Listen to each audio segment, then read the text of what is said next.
യുദ്ധവിരാമത്തിലെ ആശങ്കയിൽ വീണ്ടും കുതിച്ച എണ്ണവില. Crude oil വില വീണ്ടും $100 കടന്നു.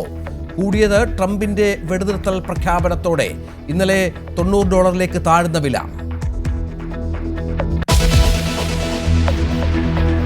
ചരിത്രമാകാൻ വനിതാ ബിൽ വരുന്നു. ലോക്സഭാ സീറ്റുകളുടെ എണ്ണം 816 ആകും. ഇതിൽ 273 എണ്ണവും വനിതകൾക്ക്. കേരളത്തിൽ 30 ലോക്സഭാ സീറ്റുകളും 210 നിയമസഭാ സീറ്റുകളും.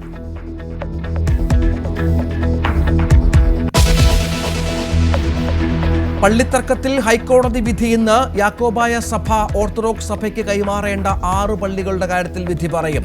തർക്കപരിഹാരത്തിനുള്ള നിർദ്ദേശങ്ങൾ മുന്നോട്ട് വെക്കാനും കോടതി. വ്യക്തിത്വാവകാശങ്ങൾ സംരക്ഷിക്കണമെന്ന മോഹൻലാലിന്റെ ഹർജി ഡൽഹി ഹൈക്കോടതി ഇന്ന് പരിഗണിക്കും. കോടതിയെ സമീപിച്ചത് പരസ്യങ്ങളിലെയും AI ഉള്ളടക്കത്തിലെയും അനധികൃത ഉപയോഗത്തിനെതിരെ.